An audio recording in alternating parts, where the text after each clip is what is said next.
Hello good morning everyone. Last વિડીયોમાં બધાની બહુ બધી કમેન્ટ હતી કે રેસ્પિરેટરી સિસ્ટમ અને જીઆઈ સિસ્ટમના મોસ્ટ ઇમ્પોર્ટન્ટ અને રિપીટેડ ક્વેશ્ચન જોઈએ છે. તો આજે આપણે આ વિડીયોમાં રેસ્પિરેટરી સિસ્ટમ અને જીઆઈ સિસ્ટમના મોસ્ટ ઇમ્પોર્ટન્ટ અને રિપીટેડ ક્વેશ્ચન વિશે વાત કરીશું. બરાબર, જેમાં છે ફર્સ્ટ રેસ્પિરેટરી સિસ્ટમ ક્વેશ્ચન છે the voice box is known as. તો વોઇસ બોક્સને કહેવામાં આવે છે લેરિંગ્સ. આન્સર આવશે એ. ધ ખાલી જગ્યા મેમ્બ્રેન સરાઉન્ડિંગ ધ લંગ્સ. તો લંગ્સની સરાઉન્ડિંગ જે મેમ્બ્રેન હોય છે એને કહેવામાં આવે છે એ છે પ્લુરલ. ઓકે, આન્સર આવશે C. The removal of tissue from the plural space is known as. તો ક્વેશ્ચનમાં આપણને એવું પૂછ્યું છે કે પ્લુરલ સ્પેસ જે છે એમાંથી જે ટિશ્યુ જે છે એને રિમૂવ કરવામાં આવે છે એને શું કહેવામાં આવે છે? તો એને કહેવામાં આવે છે plural biopsy. Removal of entire lung is called. તો જે એન્ટાયર લંગ જે હોય છે એને રિમૂવ કરવામાં આવે છે તો એને શું કહેવામાં આવે છે? તો એને કહેવામાં આવે છે ન્યુમેક્ટોમી. ન્યુમોનેક્ટોમી કહેવામાં આવે છે. આન્સર આવશે B.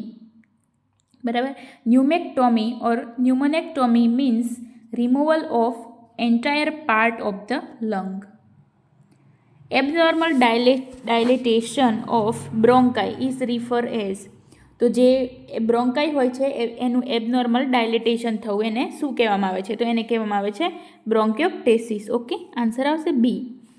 Chronic irreversible abnormal dilatation of bronchi. બરાબર, એમાં ક્રોનિક અને ઇરિવર્સિબલ એબનોર્મલ ડાયલેટેશન જોવા મળે છે બ્રોન્કાઈમાં. બરાબર, કોઝિંગ બાય કેમ કે damaging effect of the long standing infection called bronchiectasis. બરાબર, કે જે લોંગ ટર્મનું જે ઇન્ફેક્શન હોય છે એના કારણે જે એબનોર્મલ ડાયલેટેશન જોવા મળે છે બ્રોન્કાઈની અંદર એને કહેવામાં આવે છે bronchiectasis. Complication of bronchiectasis is. તો જે બ્રોન્કિયોપ્ટેસિસ છે એની કોમ્પ્લિકેશન જે છે એ છે ઓલ ઓફ એબવ, જેમાં આપણને સેરેબ્રલ એપ્સિસ, લંગ એપ્સિસ અને એમ્લોઇડેસિસ જોવા મળે છે. નેક્સ્ટ ક્વેશ્ચન છે a disease condition characterise by excessive mucus collection with collapse of the alveoli. બરાબર, કે એક ડિઝીઝ કન્ડિશન છે જેની અંદર આપણને જોવા મળે છે એક્સેસિવ મ્યુકસ કલેક્શન અને કોલેપ્સ ઓફ ધી એલ્વિયોલાઈ. એલ્વિયોલાઈનું કોલેપ્સ જોવા મળે છે તો એ આપણને જોવા મળે છે એ છે એટલેક્ટેસિસ. બરાબર, આન્સર આવશે B. A collapse of or air condition of the lungs called atelectasis. Which lobe is most commonly affected in children with pulmonary atelectasis. બરાબર, કે ચિલ્ડ્રનની અંદર પલ્મોનરી એટલેક્ટેસિસની અંદર મોસ્ટ કોમનલી કયો લોબ અફેક્ટેડ જોવા મળે છે? તો એ છે રાઇટ અપર લોબ. આન્સર આવશે એ. બરાબર, it is observe in some studies that atelectasis in the right lung occur in the more than 70% children with asthma, cystic fibrosis and tuberculosis. બરાબર, કે આ જે બધી કન્ડિશન જે છે એ 70% ઓફ ચિલ્ડ્રનની અંદર સ્ટડી પ્રમાણે જોવા મળ્યું છે કે જે રાઇટ લંગ જે છે એ મોસ્ટલી અફેક્ટ થતો હોય છે. નેક્સ્ટ ક્વેશ્ચન છે exchange of gases between the blood and lung is called. તો બ્લડ અને લંગ્સની વચ્ચે જે ગેસનું એક્સચેન્જ થવું એને શું કહેવામાં આવે છે? તો એને કહેવામાં આવે છે એક્સટર્નલ રેસ્પિરેશન. આન્સર આવશે B. Exchange of gases between the blood and lungs called external respiration. બરાબર, બ્લડ અને લંગ્સ વચ્ચે ગેસીસનું એક્સચેન્જ થવું એને કહેવામાં આવે છે એક્સટર્નલ રેસ્પિરેશન. અને બિટવીન ધ બ્લડ વેસલ્સ જેની અંદર છે કેપિલરી અને ટિશ્યુ સેલ એને કહેવામાં આવે છે ઇન્ટરનલ રેસ્પિરેશન. બરાબર, gaseous exchange take place in the. તો જે આ ગેસનું એક્સચેન્જ થવું એ ક્યાં થાય છે? તો એ થાય છે એલ્વિયોલાઈની અંદર. બરાબર, પછી છે the lung function test are determined by. તો જે લંગ ફંક્શન ટેસ્ટ જે છે એ સ્પાયરોમીટર દ્વારા ડિટરમાઇન થાય છે. બરાબર, lung function test carried out by using spirometer or એને કહેવામાં આવે છે અથવા તો રેસ્પિરોમીટર. બરાબર, spirometer is an apparatus use to measure lung volume and air flow. બરાબર, કે જે આ સ્પાયરોમીટર જે છે એ જે લંગ્સનું વોલ્યુમ અને લંગ્સનું જે એર ફ્લો જે છે એને મેઝર કરવા માટે વપરાય છે. બરાબર, પછી છે નોર્મલ ટાઇડલ વોલ્યુમ ઇઝ. તો નોર્મલ ટાઇડલ વોલ્યુમ જે છે એ છે 500 ml. બરાબર, પછીનો ક્વેશ્ચન છે all of the following disorder are chronic pulmonary disorder except. અહીં આપણને પૂછ્યું છે કે COPD, જેનું ફૂલ ફોર્મ થાય છે ક્રોનિક પલ્મોનરી ડિસઓર્ડર. ઓનો મતલબ થાય છે અહીંયા ક્રોનિક ઓબ્સ્ટ્રક્ટિવ પલ્મોનરી ડિસઓર્ડર, બરાબર, જેમાં કયું એક નથી, બરાબર. તો અહીંયા આપણે પહેલાં જોઈ લઈએ કે COPD includes 4 disorder like emphysema, chronic obstructive bronchitis, chronic bronchiectasis and bronchial asthma, બરાબર. તો અહીંયા એક નથી, એક્સેપ્ટ પૂછ્યું છે, તો એ છે પ્લુરલ ઇફ્યુઝન, જે છે એ COPDમાં આવતું નથી, બરાબર. પછીનો ક્વેશ્ચન છે when assessing a patient with COPD nurse would expect which laboratory findings, બરાબર. તો નર્સે નીચેનામાંથી કઈ લેબોરેટરી ટેસ્ટિંગ જે છે એ ફાઇન્ડિંગ કરવી જોઈએ? તો એ છે elevated red blood cell count. Answer આવશે ડી. કેમ કે જે ક્રોનિક હાઇપોક્સિક કન્ડિશન ઇન્ટુ COPDની અંદર જે આપણને હાઇપોક્સિક કન્ડિશન જોવા મળે છે એના કારણે જે RBC હોય છે, રેડ બ્લડ કાઉન્ટ, એ ઇન્ક્રીઝ થઈ જાય છે અને હિમોગ્લોબિન પણ ઇન્ક્રીઝ જોવા મળે છે. Because hypoxia increase erythropoietin secretion from the kidney, બરાબર. પછીનો ક્વેશ્ચન છે the exercise that would be most beneficial for a client with COPD, બરાબર. COPD વાળા પેશન્ટ માટે કઈ એક્સરસાઇઝ મોસ્ટ બેનિફિશિયલ છે? તો એ છે ડીપ બ્રીથિંગ એક્સરસાઇઝ, બરાબર. આન્સર આવશે D. Deep breathing and coughing exercise with postural drainage are most beneficial in COPD because it's strengthening respiratory muscles and to mobilize secretion, બરાબર. Barrel chest is seen in, તો barrel chest એ આપણને શેમાં જોવા મળે છે? આ most important question છે, આ એક વખત પૂછાયેલો છે, બરાબર, સ્ટાફ નર્સની એક્ઝામમાં. તો બેરલ ચેસ્ટ આપણને જોવા મળે છે એ છે emphysema. The destruction of alveolar walls is called, તો જે એલ્વ્યુલર વોલનું ડિસ્ટ્રક્શન થવું એને શું કહેવામાં આવે છે? તો એને કહેવામાં આવે છે એમ્ફિસેમા, બરાબર. કે a chronic obstructive pulmonary disease marked by an abnormal increase in the size of air spaces distal to terminal bronchioles due to destruction of the alveolar walls causes barrel chest called emphysema, બરાબર. કે જે એલ્વ્યુલર વોલ્સનું જે destruction થાય છે એના કારણે જે ડિસ્ટલથી terminal part સુધીની જે બ્રોન્ક્યુલ હોય છે એના એર સ્પેસની અંદર આપણને એબનોર્મલી વધારો જોવા મળે છે, બરાબર, જેના કારણે આપણને બેરલ ચેસ્ટ જોવા મળે છે, એને એમ્ફિસેમા કહેવામાં આવે છે, બરાબર. આપણે આગળ જ જોયું કે એમ્ફિસેમાની અંદર આપણને બેરલ ચેસ્ટ જોવા મળે છે. પછીનો ક્વેશ્ચન છે asthma is best characterised as, તો અસ્થમા જે છે એ બેસ્ટ કેરેક્ટરાઇઝ છે એ છે an inflammatory disease. Asthma is a non progressive chronic inflammatory disorder of the airway that causes airway obstruction, જેના કારણે એરવેનું ઓબ્સ્ટ્રક્શન થાય છે, બરાબર. પછીનો ક્વેશ્ચન છે which of the following symptoms is common in asthma, તો અસ્થમાની અંદર કોમન સિમ્ટમ્સ કયા છે? તો એ છે વિઝિંગ. અસ્થમાની અંદર આપણને મોસ્ટ કોમન સિમ્ટમ્સ જે છે એ વિઝિંગ જોવા મળે, બરાબર. Clinically most patient in asthma attack present with prolong diffuse wheezing or whistling during expiration, બરાબર, કે જ્યારે એક્સપિરેશન કરતા હોય છે અસ્થમાના પેશન્ટ ત્યારે આપણને વિઝિંગ અથવા તો વિસલિંગ સાઉન્ડ જોવા મળે છે, બરાબર. પછી એમાં shortness of breath, dyspnoea and cough આ પણ જોવા મળે છે. પછીનો ક્વેશ્ચન છે bleeding from the nose is known as, તો નોઝની અંદરથી બ્લીડિંગ થવું એને કહેવામાં આવે છે એપિસ્ટેક્સિસ. આન્સર આવશે એ. પછી છે blood into sputum of patient, તો જે પેશન્ટના સ્પુટમની અંદર બ્લડ જોવા મળે છે એને શું કહેવામાં આવે છે? તો એને કહેવામાં આવે છે હિમોપ્ટાઇસિસ. ઓકે, એને કહેવામાં આવે છે હિમોપ્ટાઇસિસ. એપિસ્ટેક્સિસનો મતલબ થાય છે કે આપણે હમણાં ઉપર જ જોયું કે નોઝમાંથી બ્લીડિંગ થવું, બરાબર. પછી છે a disease condition cause by bacteria and characterise by fluid fill alveoli and inflammation is, તો એવી કઈ ડિઝીઝ કન્ડિશન છે કે જે બેક્ટેરિયા દ્વારા થાય છે અને એની અંદર આપણને ફ્લુઇડ ફિલ્ડ એલ્વ્યુલાઈ જોવા મળે છે અને ઇન્ફ્લામેશન જોવા મળે છે? તો એ છે ન્યુમોનિયા. ઓકે, આન્સર આવશે D. Inflammation and oedema of the pulmonary parenchyma or alveoli or both cause, અથવા તો બંને થઈ શકે, ઇન્ફેક્શન એન્ડ એસ્પિરેશન. પછીનો ક્વેશ્ચન છે a paediatric patient has been diagnose with right lower lobe pneumonia, કયો lobe? Right lower lobe pneumonia. Upon auscultation of this lung field, the nurse would expect to hear which breath sound. બરાબર, તો pneumonia right lower lobe ન્યુમોનિયાવાળું દર્દી છે, paediatric patient છે.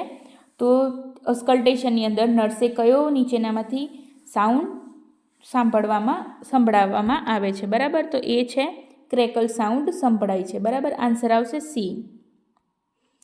A diagnosis of pneumonia is typically achieved by which of the following diagnostic test? બરાબર, તો ન્યુમોનિયાની અંદર typically કયો diagnostic test કરવામાં આવે છે ન્યુમોનિયાને ડાયગ્નોઝ કરવા માટે. બરાબર, તો એ છે sputum culture and sensitivity test. Answer આવશે ડી.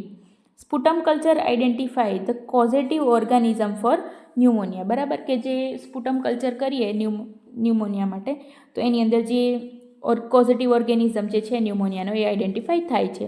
જ્યારે X ray film shows only lung consolidation which is not confirmative test. બરાબર, કે જે એક્સરે જે છે એ કન્ફર્મેટિવ ટેસ્ટ નથી ન્યુમોનિયા માટે. બરાબર, પછીનો નેક્સ્ટ ક્વેશ્ચન છે why patient of pneumonia advice for a complete bed rest.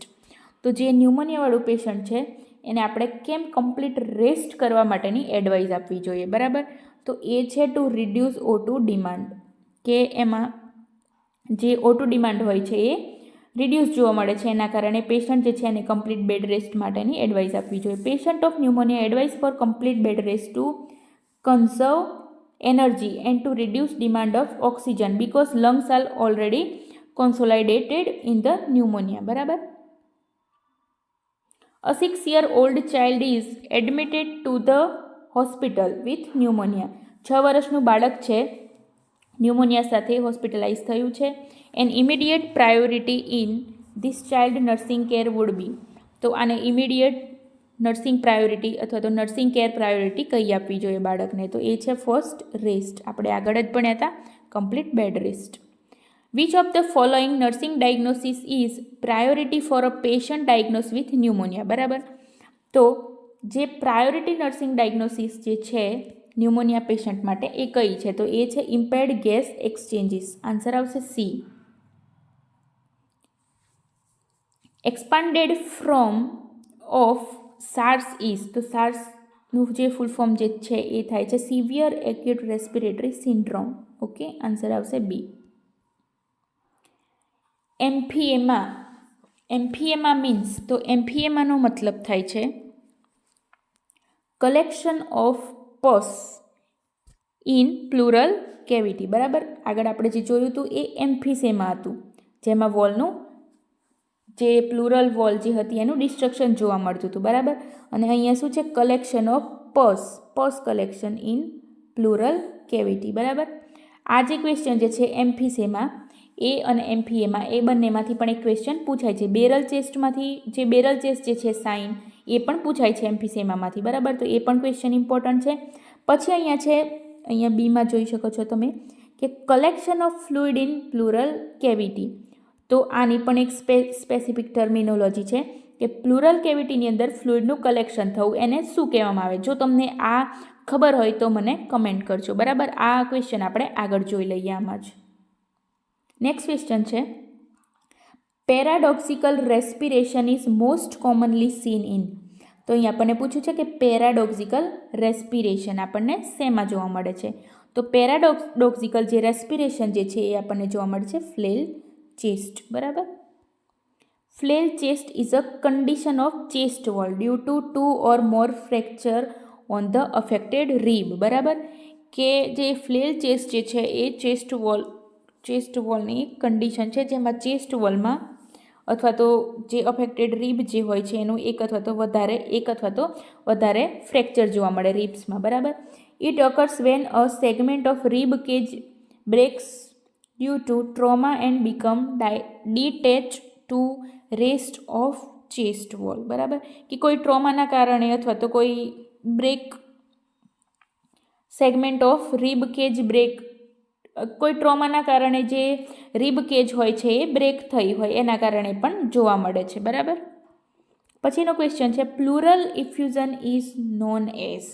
તો પ્લુરલ ઇફ્યુઝનને કહેવામાં આવે છે હાઇડ્રોથોરેક્સ. ઓકે, અહીં આપણે જોઈએ hydrothorax or pleural effusion means fluid in pleural cavity. આપણે હમણાં જ આગળ જોયું હતું કે ફ્લુઇડ ઇન પ્લુરલ કેવિટી, બરાબર. જે પસ કલેક્શન જોવા મળે છે એને કહેવામાં આવે છે એમ્ફીએમાં, જ્યારે ફ્લુઇડ જોવા મળે છે પ્લુરલ કેવિટીમાં, બરાબર, તો એને કહેવામાં આવે છે પ્લુરલ ઇફ્યુઝન. આ જે ક્વેશ્ચન જે છે પ્લુરલ ઇફ્યુઝન અને એમ્ફીએમાં, એ બંને ઘણી વખત પૂછાતા હોય છે, તો એમાં ટોટલી કન્ફ્યુઝન થાય છે બધાને.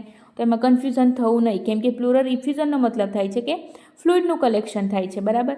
અને જે એમ્ફીએમાં છે એની અંદર આપણને પસ કલેક્શન જોવા મળે છે.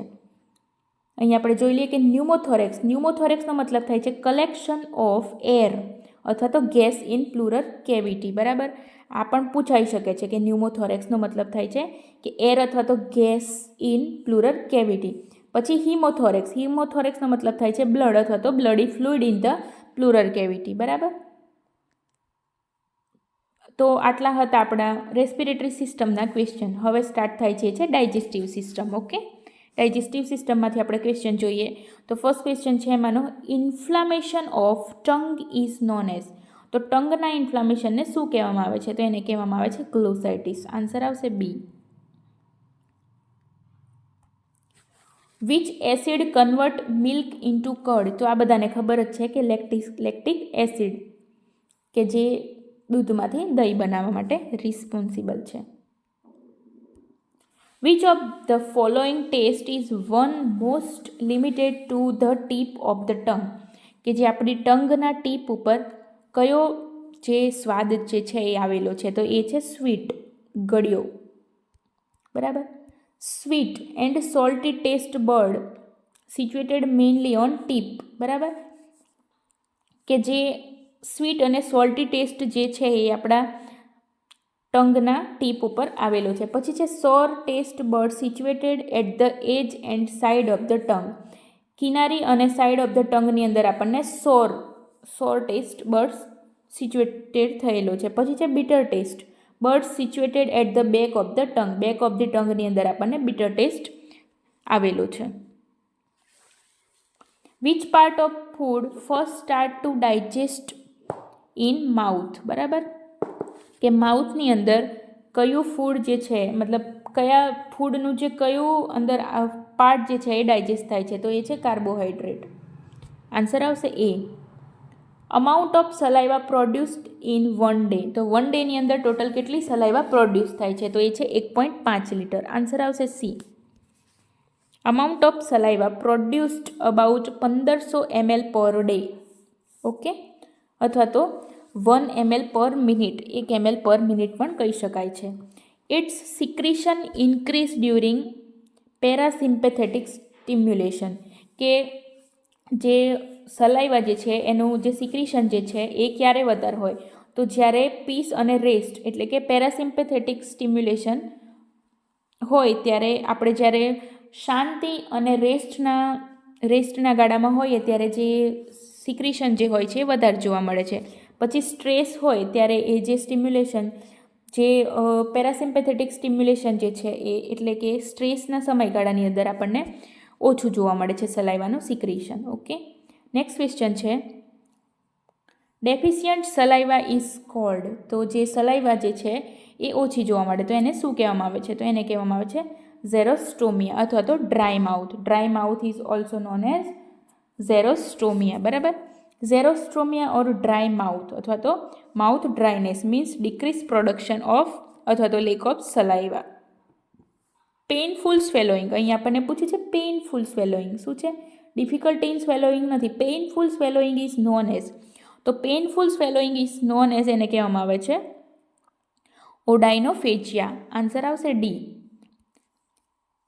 Pain upon swallowing called odynophagia. પછી છે ડિફિકલ્ટી ઇન સ્વેલોઈંગ. ઓકે, આ બધાને ખબર છે કે difficulty in swallowing is called as, તો એને કહેવામાં આવે છે ડિસ્ફેજિયા. આન્સર આવશે B. Which of the following teeth are use for crushing and grinding of food, બરાબર. તો કયા પ્રકારના જે ટીથ જે છે એ ફૂડ જે છે એને ક્રશિંગ અને ગ્રાઇન્ડિંગ કરવાનું કામ કરે છે? તો એ છે મોલાર ટીથ. ઓકે, આન્સર આવશે સી. તો ઇન્સીઝર અને Kenin R cold cutting teeth. જે ઇન્સીઝર અને કેનિન જે ટૂથ હોય છે એને કટિંગ ટીથ કહેવામાં આવે છે, જ્યારે premolar molar are called grinding, crushing and chewing teeth. પછી છે inflammation of mucous membrane of the teeth is called. તો ટીથની જે મ્યુકસ મેમ્બ્રેન હોય છે એના ઇન્ફ્લામેશનને શું કહેવામાં આવે છે? તો એને ઇન્ફ્લામેશનને કહેવામાં આવે છે gingivitis. Okay, gingivitis or ulitis means inflammation of the gums or gingiva, the membrane of tissue that surrounding the neck of the teeth. ટીથની જે નેક હોય છે એના સરાઉન્ડિંગ જે ટિશ્યુ હોય છે એની મેમ્બ્રેન, ગમ્સ અને જિન્જાઇવા, બરાબર, એના ઇન્ફ્લામેશનને કહેવામાં આવે છે જિન્જીવાઇટિસ. બરાબર. પછી છે હેલિટોસિસ. હેલિટોસિસનો મતલબ થાય છે offensive odour from the breath. બરાબર, એને કહેવામાં આવે છે ફાઉલ સ્મેલિંગ. પછી છે cheilosis. Cheilosis is a condition in which lips become redness and develop fissures at the angle, mainly due to vitamin B complex deficiency. બરાબર, કે જે વિટામિન બી કોમ્પ્લેક્સની ડેફિશિયન્સીના કારણે આપણને ચિલિયોસિસ જોવા મળે છે. ચિલિયોસિસની અંદર આપણને જે લિપ્સ હોય છે એના સરાઉન્ડિંગ એરિયાની અંદર આપણને રેડનેસ અને જે ફિશર્સ હોય છે, ડેવલપ ફિશર્સ, એ પણ જોવા મળે છે. બરાબર. નેક્સ્ટ ક્વેશ્ચન છે oral thrush is cause by. તો ઓરલ થ્રશ જે છે એ છે ફંગસના કારણે જોવા મળે છે. Total number of deciduous teeth in children R.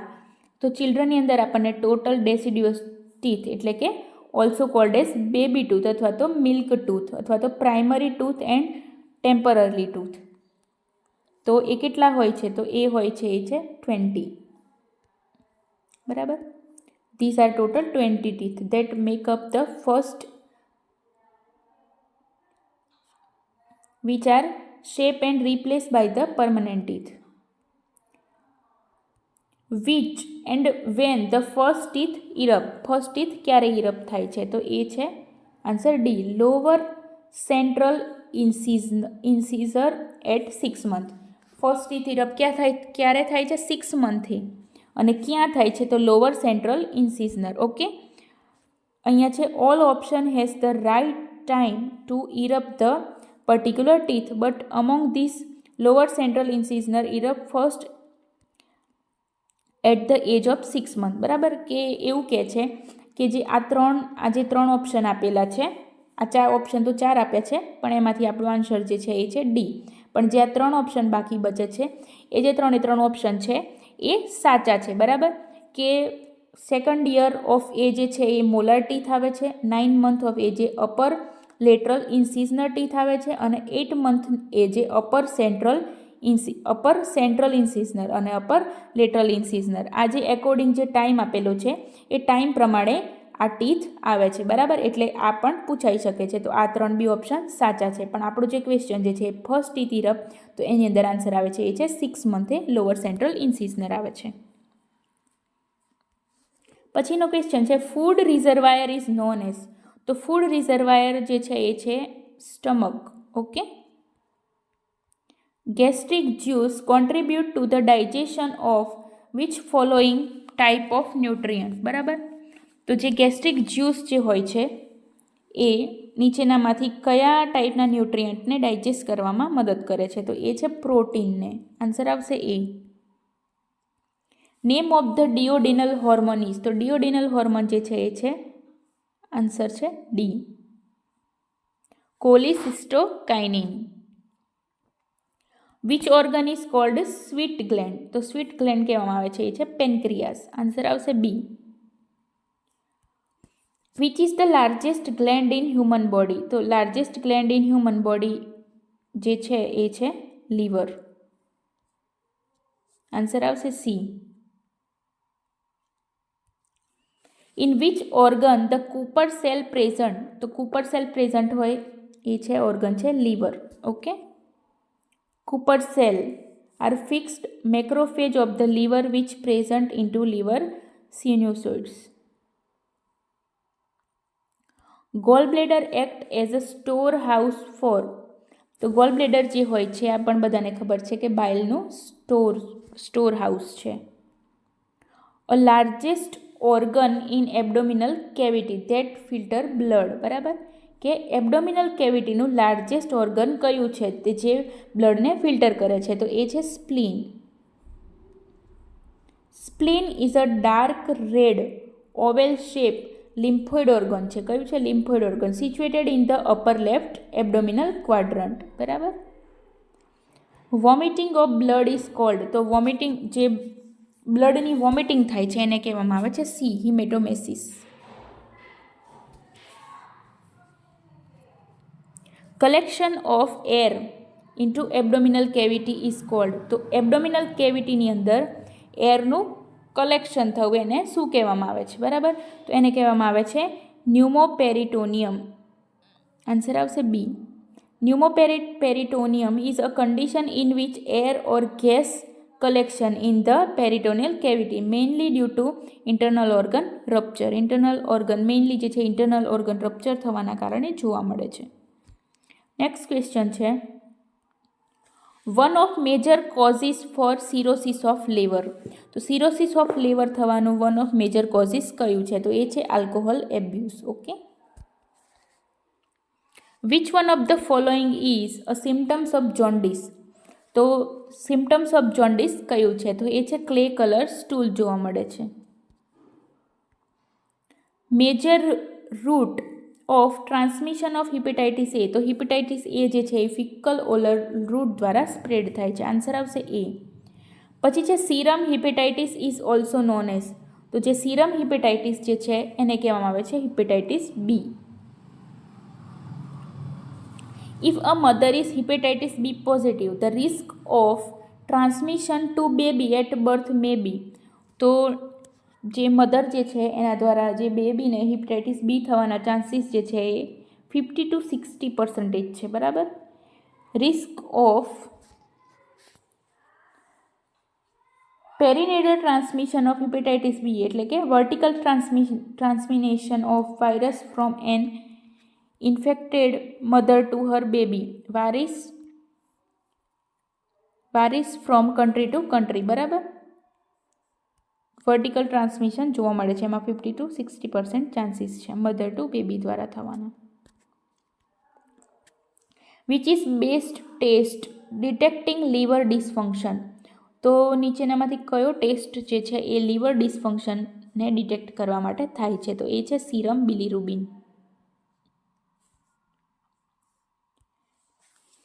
બ્રુઇશિંગ of flanks of abdomen is known as. તો જે bruising of the flanks of the abdomen એને શું કહેવામાં આવે છે? તો એને કહેવામાં આવે છે Grey Turner sign. Morphine is contraindicated in. તો મોર્ફિન જે ડ્રગ જે છે એ કોન્ટ્રાઇન્ડિકેટેડ છે એ શામાં? તો એ છે પેન્ક્રિયાટાઇટિસની અંદર જે મોર્ફિન ડ્રગ જે છે આપવામાં આવતી નથી. કેમ કે જે મોર્ફિન જે છે એના કારણે સ્પાઝમ ઓફ ધી બાયલરી ડક્ટમાં સ્પાઝમ જોવા મળે છે. It is contraindicated in pancreatitis is an analgesic તરીકે જે છે એ પેન્ક્રિયાટાઇટિસની અંદર કોન્ટ્રાઇન્ડિકેટેડ છે. Condition cholelithiasis refers to stone in. તો જે કોલીલિથિયાસિસ જે છે એ જે છે એ સ્ટોન ઇન, તો એ સ્ટોન છે એક પ્રકારનો, એ આપણને શેમાં જોવા મળે છે? તો કોલીલિથિયાસિસનો મતલબ થાય છે કે સ્ટોન ઇન ગોલ બ્લેડર. પછી છે the condition in which stone are located in common bile duct. તો કોમન બાઇલ ડક્ટની અંદર સ્ટોન જોવા મળે એને કહેવામાં આવે છે કોલિડોકોલિથિયાસિસ. આન્સર આવશે સી. ક્વેશ્ચન છે the most common abdominal incision. Most common abdominal incision for gall bladder surgery. તો ગોલ બ્લેડર સર્જરી માટે મોસ્ટ કોમન ઇન્સિઝન જે છે એ છે કોચર્સ ઇન્સિઝન.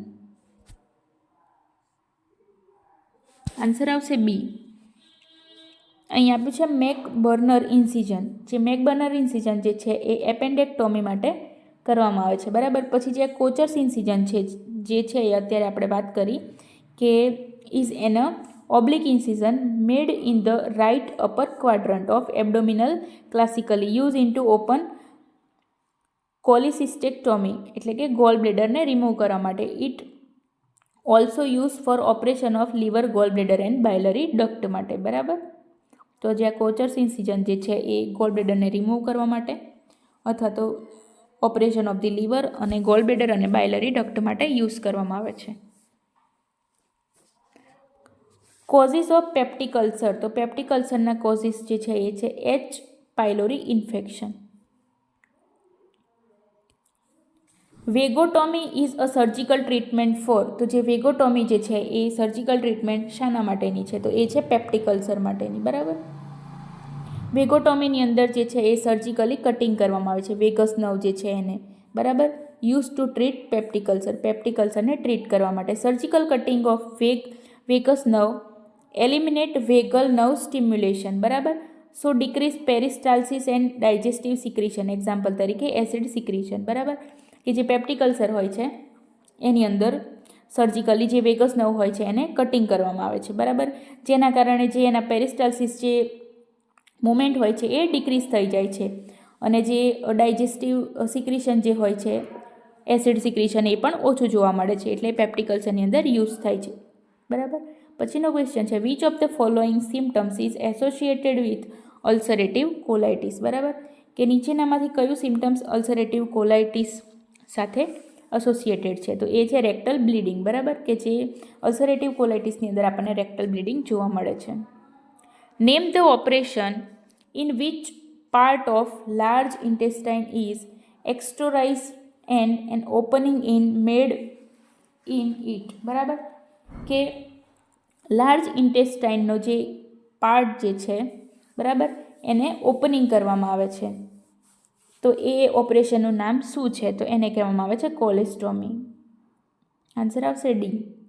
કોલેસ્ટ્રોમીનો મતલબ થાય છે કે opening of a portion of the colon. કોલોનનો જે પોર્શન હોય છે એને ઓપન કરવામાં આવે છે through the anterior abdominal wall to its skin surface. બરાબર. કે જે એન્ટિરિયર એબડોમિનલ વોલ હોય છે એની સ્કિન સરફેસ થ્રુ એને ઓપન કરવામાં આવે છે કોલોનના પાર્ટને. બરાબર. એને કહેવામાં આવે છે colostomy. The surgery is perform in case of colon carcinoma. તો કોલોન કાર્સિનોમા વખતે જે સર્જરી પરફોર્મ કરવામાં આવે છે એને શું કહેવામાં આવે છે, તો એને કહેવામાં આવે છે colonectomy. Colonectomy is the surgical removal of large intestine or colon. Large intestine અથવા તો કોલોન એને સર્જિકલી રિમૂવ કરવામાં આવે છે. બરાબર. It perform in case of colon carcinoma અને અલ્સરેટિવ કોલાઇટિસ વખતે કરવામાં આવે છે. સીઝ બાથ રિફર્સ ટુ, તો જે સીઝ બાથ જે છે એ ક્યારે કરવામાં આવે છે, તો સીઝ બાથ જે છે એ applying heat using tepid water to the pelvic area or rectal area. Pelvic area અને રેક્ટલ એરિયા જે છે એને ટેપિડ વોટર દ્વારા હીટ એપ્લાય કરવામાં આવે છે. બરાબર. સીઝ બાથ એને hip bath is a method of applying moist heat using tepid or hot water to the pelvic or rectal area by sitting in a tub. બરાબર. કે જે ટેપિડ વોટર અથવા તો હોટ વોટર હોય છે એને ટબની અંદર લેવામાં આવે છે ને એની અંદર બેસવામાં આવે છે. બરાબર. અને જે આપણો જે એરિયા રેક્ટલ એરિયા હોય છે અથવા તો પેલ્વિક એરિયા હોય છે એને હીટ એપ્લાય કરવા માટે. બરાબર. અથવા તો મોઇસ્ટ હીટ એપ્લાય કરવા માટે યુઝ કરવામાં આવે છે. એનાથી રિલીવ પેન અને ડિક્રીઝ ઇન્ફ્લામેશન અને પ્રમોટ ડ્રેનેજ એન્ડ હિલિંગ. બરાબર. આ બધા જે ફાયદા જે છે એના માટે આપવામાં આવે છે સીઝ બાથ. પછી છે ટેમ્પરેચર ઓફ વોટર ફોર સીઝ બાથ. તો સીઝ બાથ આપવા માટેનું ટેમ્પરેચર કેટલું હોવું જોઈએ. બરાબર. તો અહીં આપણે જોઈ લઈએ આન્સર આપ્યો, ક્વેશ્ચનનો આન્સર આપ્યો છે આપણને સી 43 થી 46 ડિગ્રી સેન્ટીગ્રેડ. બરાબર. એમાં જે વોર્મ સીઝ બાથ હોય છે એમાં જે વોટર હોય છે શુડ 94 to 98 ડિગ્રી ફેરનહીટ એટલું ટેમ્પરેચર રાખવાનું હોય છે. અને હોટ સીઝ બાથ આપવાનો હોય ત્યારે જે વોટરનું ટેમ્પરેચર હોય છે એ 105 થી 110 ડિગ્રી ફેરનહીટ. બરાબર. પછીનો ક્વેશ્ચન છે સીઝ bath is given for which of the following. તો બધાને ખબર જ છે કે હેમરોઇડેક્ટોમી કરી હોય ત્યારે સીઝ બાથ આપવામાં આવે છે હેમરોઇડવાળા પેશન્ટની અંદર. પછી છે સીઝ bath should not be given to patient during first 24 hours of haemorrhoidectomy because it may increase possibility of. તો હેમરોઇડેક્ટોમી પેશન્ટનું કર્યું હોય અને 24 કલાકની અંદર સીઝ બાથ આપવાનો નથી. કેમ? કારણ કે એના કારણે જે છે increase in possibility of haemorrhage થવાના ચાન્સીસ વધારે છે. બરાબર. Increase in possibility of haemorrhage. Patient with appendicitis complain of pain, nurse can reduce pain by. તો ક્વેશ્ચન આપણને એવું પૂછ્યું છે કે પેશન્ટને એપેન્ડિસાઇટિસ છે, પેઇનની કમ્પ્લેન કરે છે, તો પેશન્ટનો પેઇન રિલીવ કરવા નર્સે શું કરવું જોઈએ? તો એના માટેનો આન્સર છે આપણે કે નર્સે એપ્લાઇંગ આઈસ બેગ એપ્લાય કરવા જોઈએ. પછી છે સર્જિકલ રિપેલ ઓફ હર્નિયા, હર્નિયાનું સર્જિકલ રિપેર, તો એને કહેવામાં આવે છે હર્નિયોગ્રાફી.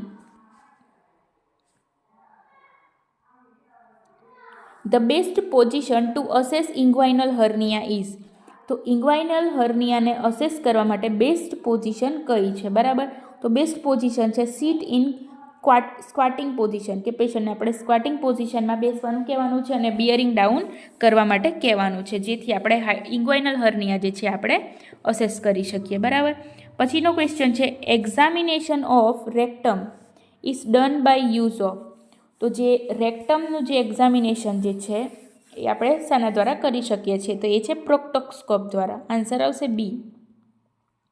પછીનો ક્વેશ્ચન છે barium enema is use mainly for radiological examination of the, તો જે બેરિયમ એનિમા જે છે એ રેડિયોલોજિકલ એક્ઝામિનેશન માટે આપણે યુઝ કરીએ છીએ. બરાબર, તો નીચેનામાંથી